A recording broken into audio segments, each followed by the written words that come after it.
halika dito. Ang tarik, oh. Kay Joseph, ano?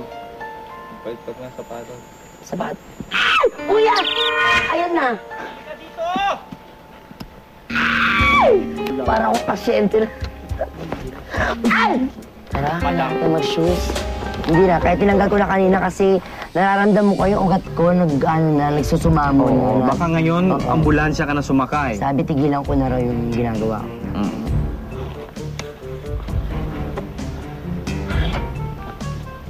Sabi na, mag-package na lang kami. Sabi na. Pwede naman sa Ate May dito, di ba? Mas mukha siyang teacher. Hi, Sir Joseph. Hindi ko akalain na napaka-boy scout mo kasi from being a teacher. Thank you for the shoes. Thank you for the shoes. Welcome. Ay, nako, tigil-tigilan nyo na yung kakulitan nyo ni Tekto, bubay ha. Dahil si Teacher Marco nga, ni hindi iniinda ang init at pagod sa kanyang trekking papunta sa mahabang buhangin. Medyo mahirap po talaga dahil hindi lang po yung pagbaba, pati po yung pag-akyat po namin sa pag-uwi namin talagang sakripisyo po yung aming ginagawa. Pero ganun pa man po, kahit may sakripisyo kami po ay natutuwa at nakikita po namin ang mga taga-mahabang buhangin. Sila po ay masaya na kami po ay nakikita po dito sa aming paaralan. Bakit kayo magpahinga? Wala, diretso. Hindi naman sinabi na gumagawa pala tayo ng documentary eh. Ano ba ito ginagawa natin? Saan ba ito papalabas? Ito ang aming docu na pinamagatang Paaralan Patungo sa Lawa ng Kaalaman. At kasalukuyan na aming binabaybay. Hoy! Ano ba yun? Ingat, naku, medyo Bakit po ganun? na muntik ng maaksidente dahil sa tarik ng amang dinadaanan ngayon.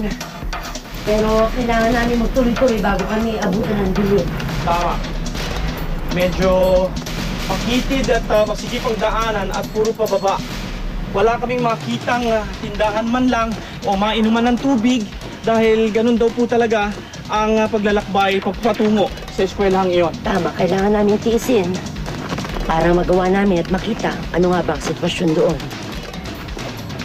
So medyo malayo pa nga ang aming lalakbay ni Jiggy. Mapuntahan lang namin ang mga batang ito at maturuan sila at madala ang aming mga daladalang sorpresa. Nasaan na kaya si Jiggy? Ayun si Jiggy. Yes, Kara, no? Kasalukuyan kaming naglalakad ngayon at binabaybay namin ang lugar na ito dahil siyempre ito lang ang tanging paraan at ito lang ang tanging daan na mapuntahan ang eskwelahang yon. Kara? Tama, medyo mahirap nga yung pagpunta dito sa paaralang ito. Pero kailangan namin gawin dahil kailangan siyempre may bahagi ang kalaman sa mga batang ito. Magbabalik po ang eyewitness. Hindi! Ano ba ito? Day off to! Tama na ang... Meron akong ipapakita sa inyo na kailangan sagutan ninyo. Ang problema si Maximus kailangan ng 16. So, ilan dapat na glasses ang i-prepare?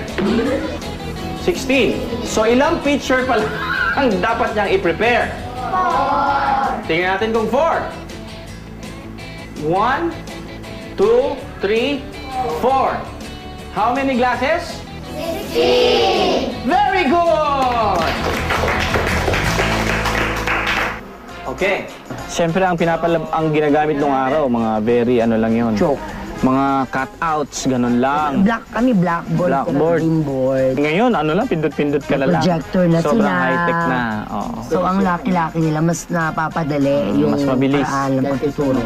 Bilib na talaga ako sa students ni Teacher Marco dahil matitinik din sila sa numero. Very good, Jobel. Alright, so next. Habang tuturo si Mang Pekto, Sir Pekto 6 over kanina. 11. Yun nga, bumalik yung elementary ko na parang hirap na hirap talaga akong makaintindi.